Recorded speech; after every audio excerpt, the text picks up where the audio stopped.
शिवंकराजिति कथलो सुनुथलो बंगलता लता लता प्रभु शिवंकराजिति कथलो सुनुथलो बंगलता लता लता प्रभु शिवंकराजिति कथलो सुनुथलो बंगलता लता लता प्रभु शिवंकराजिति कथलो सुनुथलो बंगलता लता लता कैलासी बसंती विभूतिले पांती कैलासी बसंती विभूतिले पांती कैलासी बसंती विभूतिले पांती कैलासी बसंती विभूतिले पांती बुझी आखि पतालो सुनुथलो बंगलता लता लता प्रभु शिवंकराजिति कथलो सुनुथलो बंगलता लता लता प्रभु शिवंकराजिति कथलो सुनुथलो बंगलता लता लता प्रभु शिवंकराजिति कथलो सुनुथलो बंगलता लता लता प्रभु शिवंकराजिति कथलो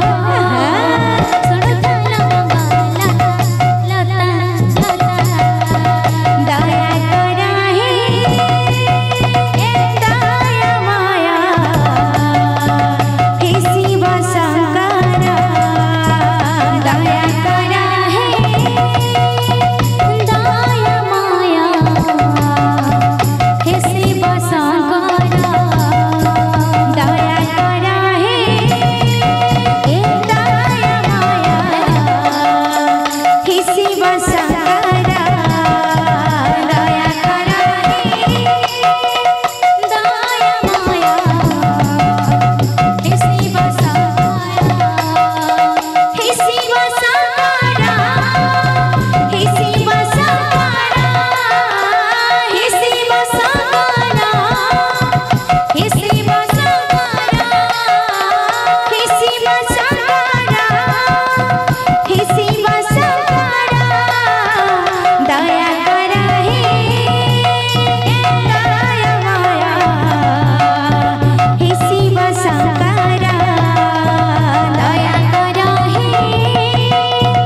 दया माया हे शिव शंकर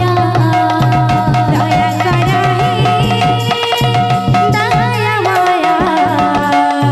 हे शिव शंकर दया कराहे राधे दया माया हे शिव शंकर हे शिव शंकर हे शिव शंकर हे शिव शंकर हे शिव शंकर हे शिव शंकर हे शिव शंकर दया कराहे दया माया हे शिव शंकर दया कराहे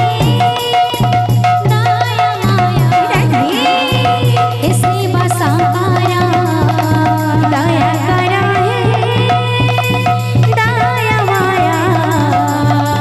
हे शिव शंकर दया कराहे दया माया हे शिव शंकर बोल भाई फ्रेंड्स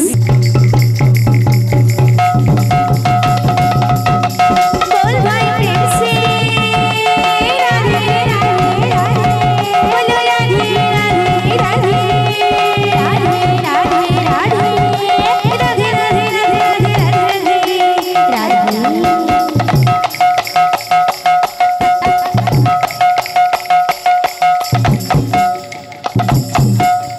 बोल भाई फ्रेंड्स से राधे श्याम बोले राधा माधव की जय। तमर भाई ओडिसी फरमाइश कर तो ओडिसी गामा बोल भाई प्रेम से राधे श्याम संगीनी रसारंगीनी प्रेम से बारी दो सख्यामा कारा संगीनी रसारंगीनी बारी दो क्षमा करा संगीनी रसारंगीनी बारे दोष क्षमा करा संगीनी संगीनी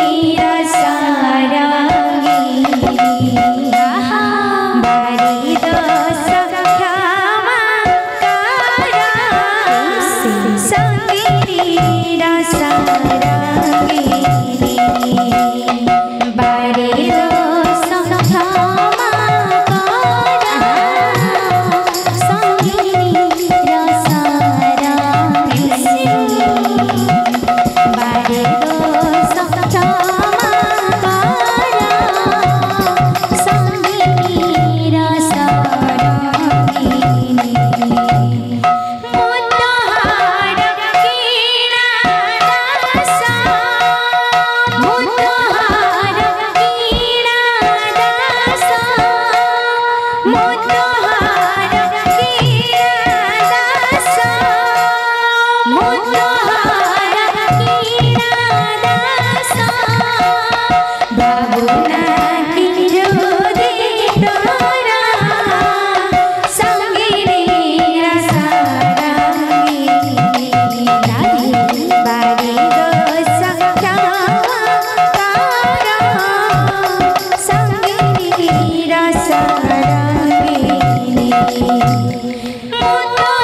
राधे श्याम। हमर भाई माने बहुत बिलो शिवंकर नारी किछि घाट फरमाइश करथिले तो